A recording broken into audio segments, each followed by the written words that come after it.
Buongiorno, buenos días muchachos, ¿cómo están?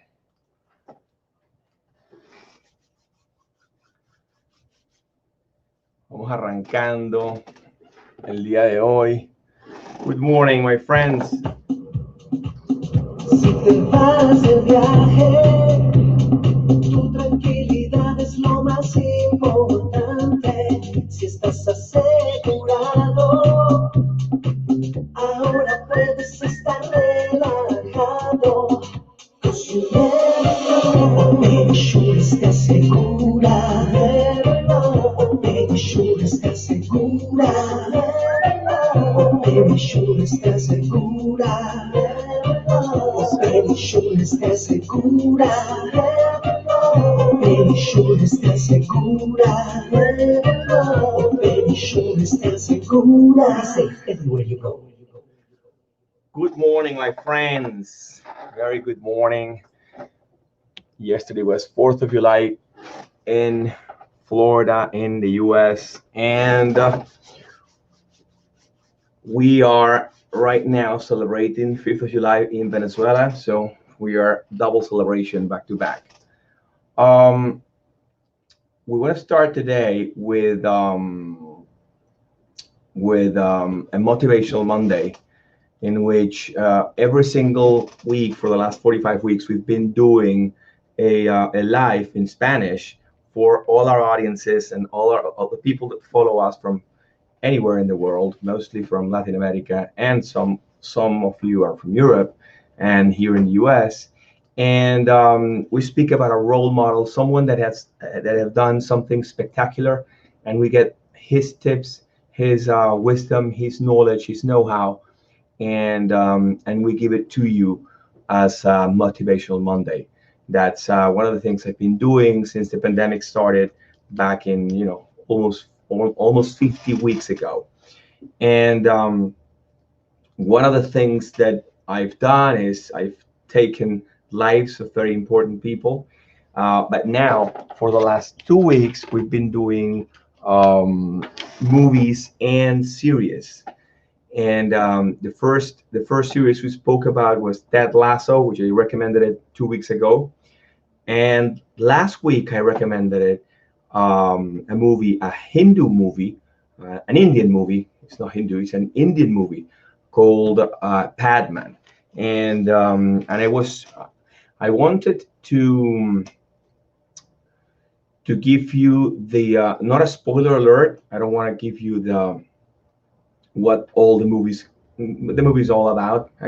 I'm almost give you a trailer of what it is, but the thing is that I can explain to you the lessons learned during this movie, because it's full of different messages from the beginning of the movie, since it's a 2.5 hour movie, or two hour and 20-minute movie, and that it's full of lessons, full of know-how, full of entrepreneurial wisdom that I wanted to share with you guys, because it impacted me personally, and I've been meaning to. Well, I did it in Spanish, and now I'm doing it in English. That's one of the things that people call me through LinkedIn, and I'm very active on LinkedIn. Many people, call me and say, "Well, aren't you going to do some Motivational Monday in English?" And I say, "Okay, let's do it." Some of you guys want to practice English and want to practice if you understand perfectly all that I'm saying, and you can, you can practice this way. And myself, I practice as well. So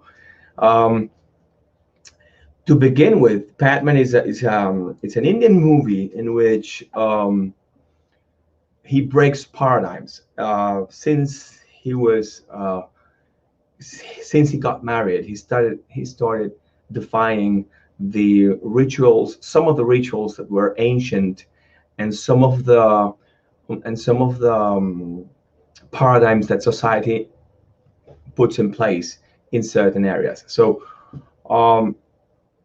that it's very similar to one of the things that I say in my conferences when I speak about secrets from an insurance broker, and in my book, and in my online course.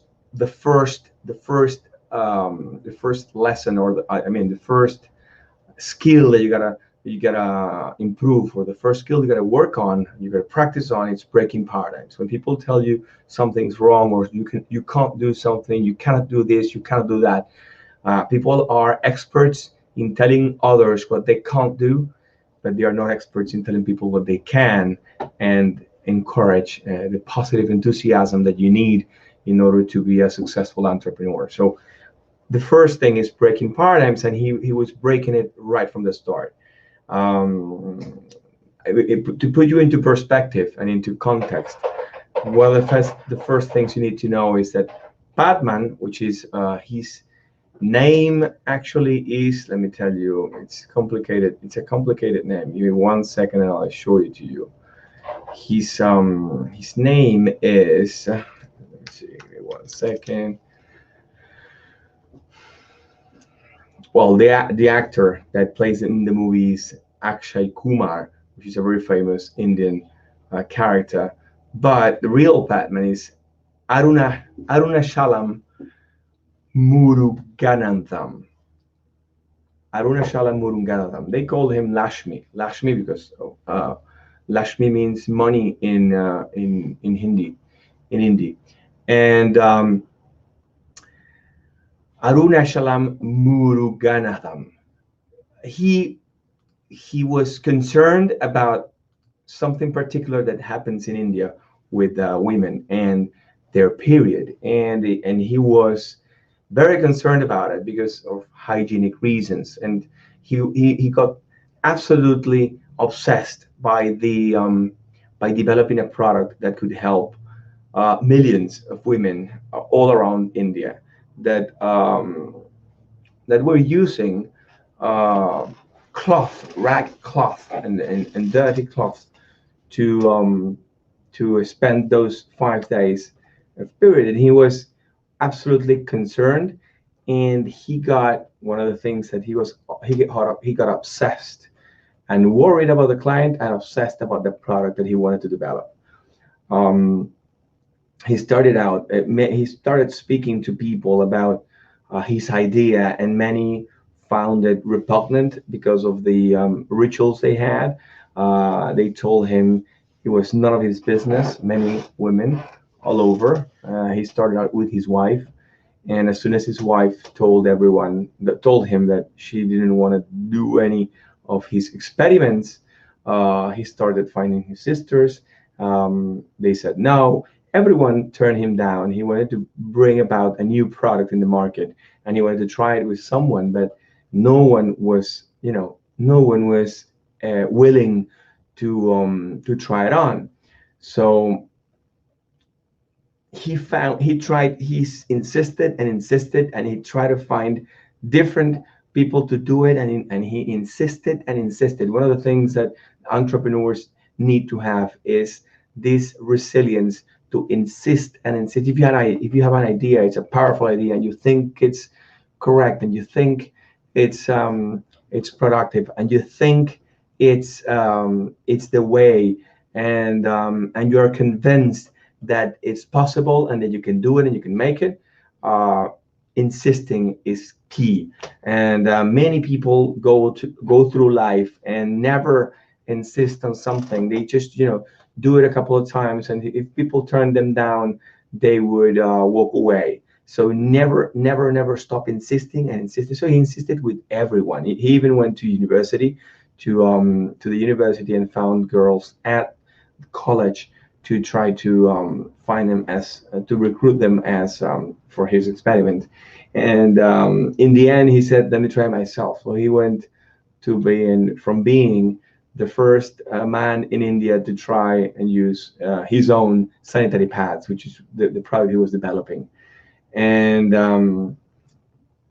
and he did it for 5 days, same as women spend time with it, and he tried on himself. So it was a bit of a discouragement all over because they threw him out of town. He got divorced. It was complete chaos, because people chose to believe in their paradigms, and they didn't want to go forward. So he had to move elsewhere. He had to move far away, and but he needed to test his product in the market. So he tested out on himself. He tested again and again, and at some point, he calls it a an angel came into his lab. He had a lab. He had a place where he put up a small industry in one of the in a town, really poor town, and for some reason something was happening, some event around town, and one girl from Delhi came in, and she needed pads. She needed sanitary napkins, and she tries it on, and she tries a product by coincidence, by chance, by for no reason, particular reason. It wasn't that he had put it in place an ad or something. She just tried it on by chance, and but she tried the product. So he needed it to go into the market, but he was asking the wrong people, and he was asking the wrong people because he was a man. And in India, those paradigms are still in place now in the 21st century. We are in the 21st century, and they still women talk about certain things that men are not allowed to. And but as soon as this angel, this fairy that that came into his life, as soon as she started and she tried it on, things got in place. He could start testing the product in different people, and because she was the one, she was the image, no, not the image, but she was the one um, in front of the product. So it was different when a woman tells a woman something, or a girl tells a girl something. In India, it's particularly full of paradigms, so full of he used to mock himself, mock his family with the idea that they would believe in in certain saints that go all over, certain gods and goddesses that go from town to town offering miracles and stuff, but they wouldn't believe him. He was in flesh and blood. Okay? He was a bit annoyed by that, and so he studied the product. He worked for free. One of the things that entrepreneurs need to understand, need to do, is you have to work. You have to be able to work for free in order to gain the know-how, and that happens in this side of the world as well. But that's one of the things that it's gonna be crucial. He said, I don't have the know-how. I don't have the knowledge. He had no schooling whatsoever. To put you into perspective, this guy didn't even finish high school or middle school. Um, and he was an excellent worker for a fabric, for an industry. He was an amazing building things, and using steel and iron, and working different jobs for housing, and that's mostly what he'd done during his lifetime. And but he needed to risk. He needed to study the new product that he was developing. He got absolutely obsessed by the product, absolutely thinking big, which is another characteristic of an entrepreneur. You got to think big, and follow the best in the market. So he said he started comparing his sanitary napkin with the ones from Procter and Gamble and other big companies around the world, multinationals. They were really really expensive in India, very very expensive for a really light pad. So he found that by studying the product and improving it, he wanted to economize. He wanted to made them affordable. He wanted to reduce the cost of producing that, and he used his passion and emotion. He put in everything he had. He even asked for a loan. Um, People are afraid of getting loans. Entrepreneurs are afraid of getting loans or financing his or getting into debt in order to fulfill their dreams. And one of the things he did was the first thing he did, he found a big line of credit, at least big for him, but it was at least to build his idea. And what in order to produce or in order to change the way these multinational companies work, he found out in the internet, he found out in Google that there were machines, really powerful machines that were really big, and it would do all the process without man or women um, in between the line. So the full line was they put in cotton and cellulose, and that would produce the napkin at the end. So there was no man labor in the product. But those machines, those were really big and really expensive and costed millions of dollars, which of course he didn't have, and he didn't have the capacity in his town for $1 million line of credit. Um, and one of the things he did was he just saw the machine and he said, well, what is this machine doing? And he used a very simple method of chunking the full machine. So what is she doing? She's pulverizing the cellulose, then compressing it, then building heat to take out the air, and at the end sterilize. So you needed the cellulose, compacted, heat, and sterilize. So he reduced the process of a huge machine like that, a few $1 million every single machine. He reduced it into four very simple steps and something that you could do at home. And as soon as he got the money for his credit to build his small fabric, he would start testing it and testing it and testing it again and again and again and again. And in order to get the loan, as he didn't have any credit, he didn't have any other line of credit before, he had to do everything. You can't imagine the things he had to endure to get that line of credit. Um, so one of the um, one of the one of the lessons in entrepreneurship is you need to find a low interest line of credit or a line of credit whatsoever, one that can help you achieve your dream, that one that can help you build whatever you're thinking you want to build, one that can lead you to be able to establish what you want to accomplish, and use a guinea pig. So he started using a guinea pig or a placebo for his product. He found out, he said, "Oh my God, I've been meaning to ask women about using this. What if I send women that are in need?" And one day, a woman came in and she said, "I need a job. I need something to support my family because my husband left or whatever." And he immediately used his abilities as his simple abilities, because he was a simple man. He said, "Okay, let's do something.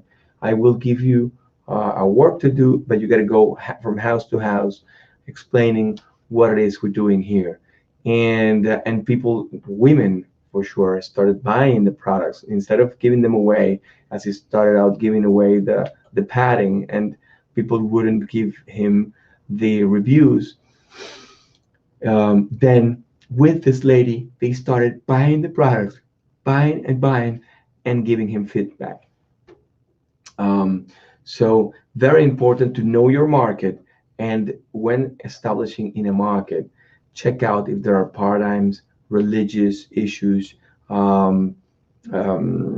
social prejudice, things that happen in every single market to see which is your best way to address that market. If there's a chance that there might be problems with your product and the religion, there might be problem with your product and the social scheme of things and the rules of engagement or the rituals, traditions, different things that you're gonna sell to that particular area. And if that's so, how are you gonna dress? How are you gonna address those changes? So if you want to go into the Jewish market, you would have to speak with a rabbi. If you want to go to the Catholic market or Christian market, you got to go to priest, um, and ask if what's the possibility of it and who is the best person to address this sort of product. So doing that would save you years of trial and error. And this happened to him. He spent many months trying to go by himself to sell or even to give away the product, and people would not accept it. So because he was not a woman. So in order to please women, you got to study them. You got to study every single detail, and by studying women and by being absolutely and madly um, in love with them, he found a way to please them and to ensure that as many of them would benefit from his product. So great innovators are the ones who bring the country to a better future. And that stuck in his mind since he won the innovation award. The day he won the first innovation award because of his development, his machine. Um, he got that message across. He said, "Great innovators are the ones that build the country and lead the country to a better future." So making a better country, making a better planet was one of his ideas, or one of his his purpose in life. It started being his own purpose. He wanted to improve the lives of so many women that were around him, because he had sisters, three sisters, his wife, and his mother. So there's five women in his household. So one of the things he would do that it's really amazing is that as soon as he got his award and he won the vice president or the president's council award for innovation in India, he went to Delhi to pick up his prize, and he gained with that award he gained a lot of money to pay for everything. Actually, he with that award, I think he had every single cent to pay the bank back what they owe him. So, but he won respect and he won recognition, and he built up an emotion that wouldn't stop him. And the lady, his fairy, and his angel told him, "Let's patent this idea. We have to patent this idea." And we started to big insurance, to big multinational companies, and those multinational companies will pay you millions, you millionaire. And he said he couldn't sleep for days, and he said, "What happens when I win millions of dollars? Instead of using a toothbrush, I would use a toothbrush with a gold handle. And instead of having a small house like I have now, I have a bigger house. And instead of having a car, I have a bigger car and expensive. And I don't want that.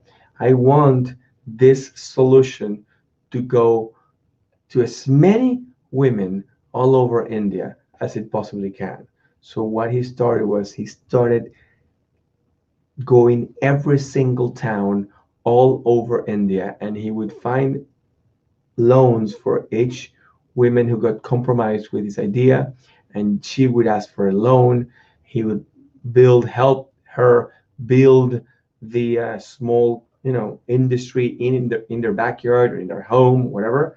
And and he was started building it from town to town. So he went by 2013, he went to 630 different towns all over India. 630 towns that have the machine, and they're building their product, and they are building their businesses, they're paying their loans, and they are getting a full-time job or a full-time business. They're entrepreneurs as well. And these right now, after all those years, now in 2021, he has gained the expansion of almost 1.5 million people are now benefiting from this idea. Instead of selling it to big corporations, he said, "Let's keep it simple, and let's." He didn't want to earn a penny for that, but he wanted them to have. He wanted women to have a job and to be independent and to be self. She wanted them to be she wanted them to be able to sustain themselves and not depend upon anyone.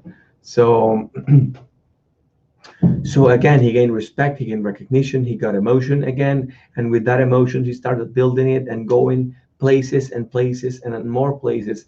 And all of a sudden they started asking him for machines all over the world, from Africa, Latin America, the US, um, other countries in Asia, and even Europe.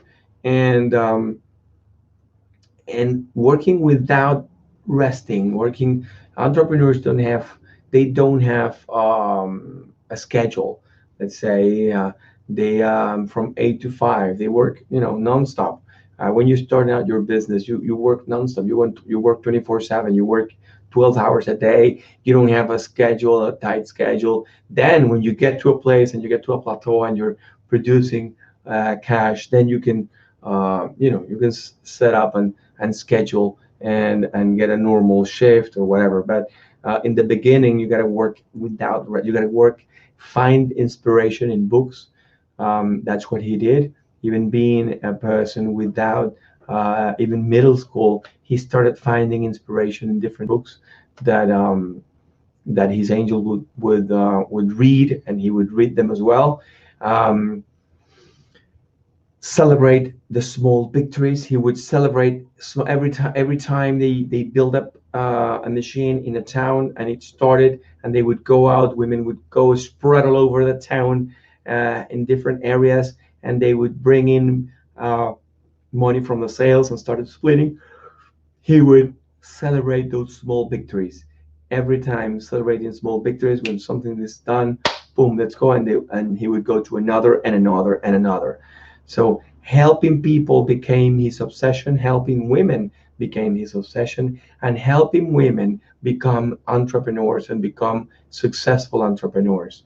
Um, at the end of 2020, I think there's 1.5 million people who improved their lives with this system. And it's now getting into very different countries all over the world, where there's a scarcity, where there's crisis, and even to Venezuela. I think Padman is getting into Venezuela, into a very famous neighborhood in Caracas called Petare, and they're building. I think one philanthropist bring in 4 machines that are starting doing sanitary napkins in our country as well. So um, one of the things that Padman said when they offered him to patent the business was, you patent the business, you earn millions and millions of dollars, and then you go into philanthropy and you help millions of people. And he said, why can't I do this in the process? Remember that Indians think uh, very different than the West. The Eastern culture, they believe and they think very differently than us in the West. And he would say, why being so rich and becoming the richest person in my country or in the world or in the US or in Europe, um, And then when you're very rich, then you help other people. And he immediately replied, he said, I want to do philanthropy while I am getting rich. So I am not in search for money. He used to make fun about this. He would get some cash in his pocket, but he put the cash in the back pocket because he believed that the money would follow him. He's not tracing the money. Money would follow him. So if he would do philanthropy and he would help millions of people, money will find him anyhow. And it did. And it did. He became very famous. He would be like he was like a marketing animal. He would when they did the interviews for national television in India, he would um, he would put dirt in his shirt, even though he wouldn't get dirty by doing the machines. He would do it on purpose, so people would think, oh, this guy's, he's getting dirty, doing all the job. So and the he globalized his business, even around India. India is like a continent.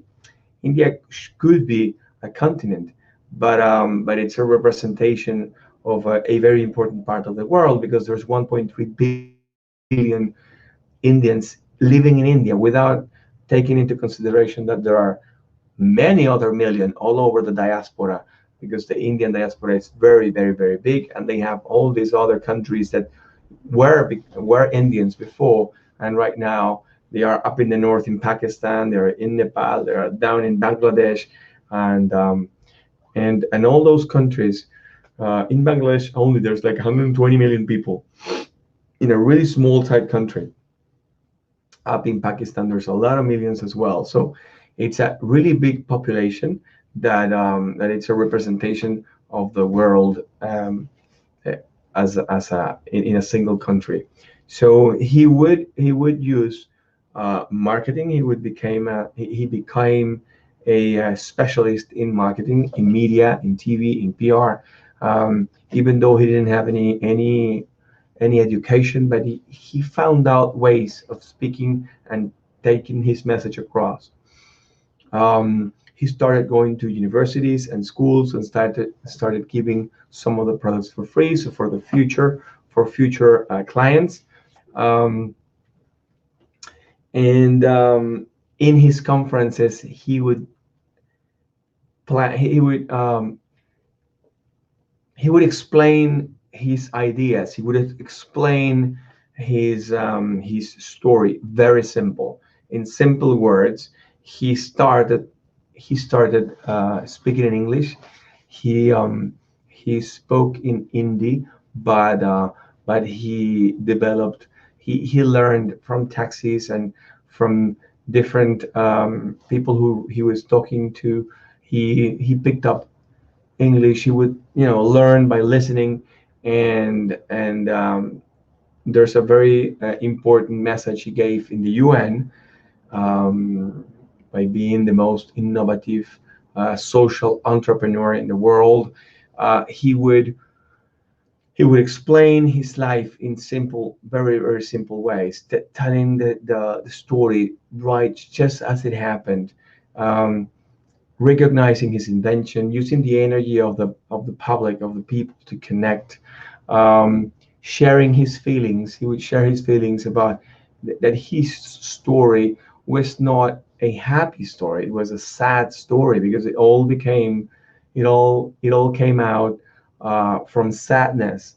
He spent many years without seeing his wife, and filing for divorce, because of his product. So it wasn't a very happy story. It was almost, really, truly sad.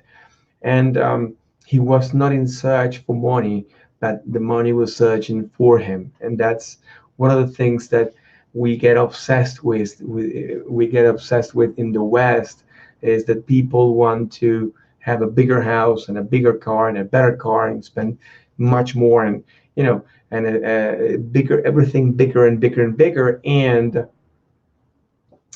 and and there's nothing wrong about it. But the the thing is that his purpose in life wasn't that. Wasn't he was completely thankful for what he had, and with his own machine, he would live very comfortably in his house. He had a house with, um,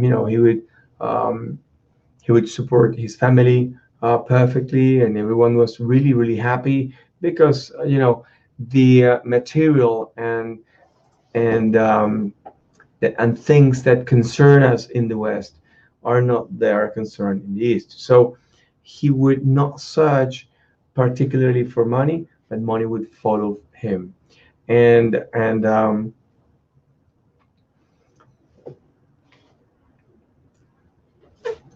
one of the things he said in his conference was, if Batman was in search for money, then he would be Money Man, not Padman. And that line was fantastic. He would say, I am very grateful because I am very, very grateful because India is a country full of problems. Problems mean opportunities. Problems is mocha. Mocha in India is problems, and problems become opportunities. So he's blessed. What he used to say is he was very blessed because he had a country full of problems. And when he spoke like that, I remember my country in Venezuela, which is full of problems as well. And people tend to be sad about it uh, instead of watching the opportunities that lie ahead when there are a lot of problems. Because if there are no problems, he would say, he has a fantastic line. He said, I don't understand why people think they have to pray in order not to have problems. If you don't have problems, then um, what's there to live? There's no way to live if you have no problems. And if you pray that there be no problems, then you better die, because if you die, then there's no more problem. So it was really funny because he would be make life so simple. If you don't want any trouble, if you don't want troubles, problems are a chance of living. Problem is a chance for living. Problems are purpose. Problems are opportunities to live and reasons to live. When you have problems, you have reasons to live. And one reason to live and one opportunity to live is solving those issues. And big country, bigger country, bigger problems, bigger people, bigger problems. Uh, Small, young son or small son, small problems, big son, big problems. Um, Less people, less problem, many people, more problems. They have problems on the right, on the left, up, down, everywhere.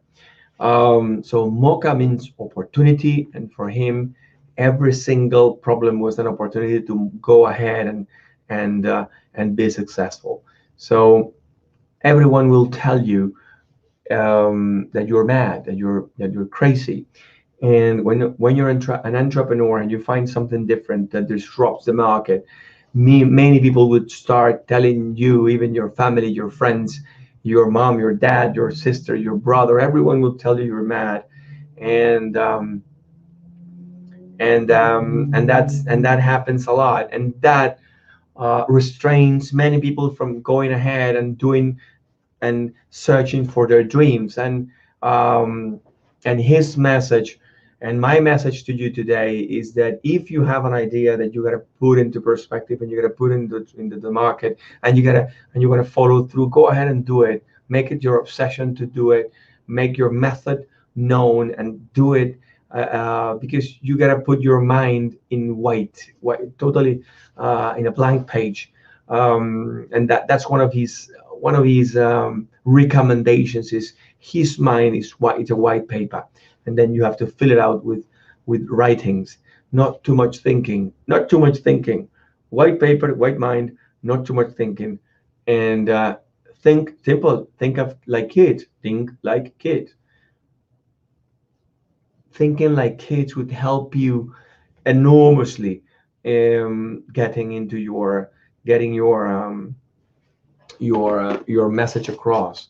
And thinking like kids helps, helps watching the world in a different way. And give me 1 second here. I don't know why I didn't start this one for at the beginning. So sorry. And not too much thinking. Not too much thinking.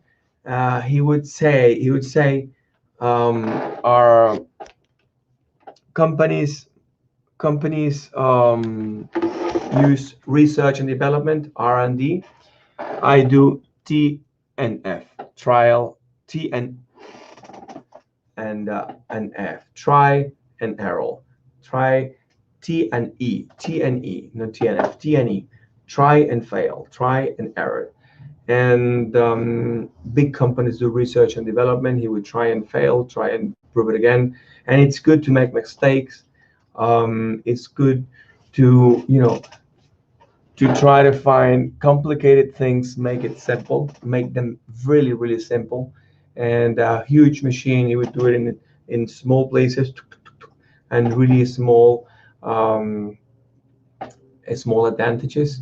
Eh, he would say a country is strong when women are strong, and sisters and mothers and every single woman is strong. So search for businesses that only go up. That was one of the end of his example. He said, my business is fantastic because my business always goes up, up, up, up, up. Many industries go up and down. Period only go up. So his business only go up. Then and then he would fulfill his dreams because he's still now going to Netflix and find this series, this movie, watch it and watch it intensely, because it gives a lot of perspective and a lot of wisdom for um, many different people all over the world. If you are stuck in a business, if you're stuck in a certain place and you think that you have the world against you, watch this movie, and all that is happening to you might be, just just a little bump in the way, or a little hurdle to jump on, to jump over, because this guy really had it a completely difficult. Um, Not only society, his family, his wife, everyone was against him, and he managed to succeed. So if he could do it, you can do it as well. Start every Monday early in the morning. Go ahead, prepare yourself, study the market, be obsessed about the product, be obsessed about your your purpose. Be obsessed about solving an important problem, something big, something something difficult. There are many problems everywhere in the world. There are many problems even in first developed countries, and you can actually go ahead and make a change and get inspired by this. We're doing this every Monday for the last 50 weeks, and we're doing on Wednesdays Secrets for an Insurance Broker, which is the same name. It's the TV show, and it's the same name for my online course that it's in Udemy. If you know that application or that marketplace for online courses, Udemy, it's right there. It's called Secrets from an Insurance Broker, and my book is in Amazon. I published it through KDP Publishing, and it's right there in Amazon. You can buy it in paperback or in Kindle. I think paperback is 14.99 and Kindle is 4.99. So it's quite cheap, but there's a lot of compressed ideas in there that can help you same as this Motivational Money can help you out. So every Wednesday we have Secrets from an Insurance Broker, which we talk about a topic from my book, and we bring different experts from all over the world, and and they give us their wisdom about what's going on in their markets and how they can improve their lives of many people. And we talk about, from insurance to brokerage. We speak about traveling, skills, languages, mindfulness, balance, eating habits, everything that a broker or a person that sells intangible assets, intangible products, or some entrepreneurs, people who are starting their business and they want to have the wisdom of 25 years know-how printed in there. Well, this is the book for you. So you go ahead and search it in Amazon, because you won't regret it. It's in Spanish and in English.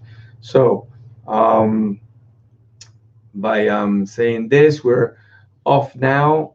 Completely recommend Padman to anyone that wanna thrive in any business, and give me your recommendations. If you watch it, please write down here. Give me your input. What was the most impactful message that you got? What was the best? What was the best scene from the movie? Please send that over, and you can type it in LinkedIn or in YouTube or in Facebook or in Instagram, whatever whatever social media platform. Tell me which was your best scene, which was your best takeaway from this movie, and send it over, or write me a message through DM. Cheers, mate. Thank you so much, and see you next week. See you on Wednesday.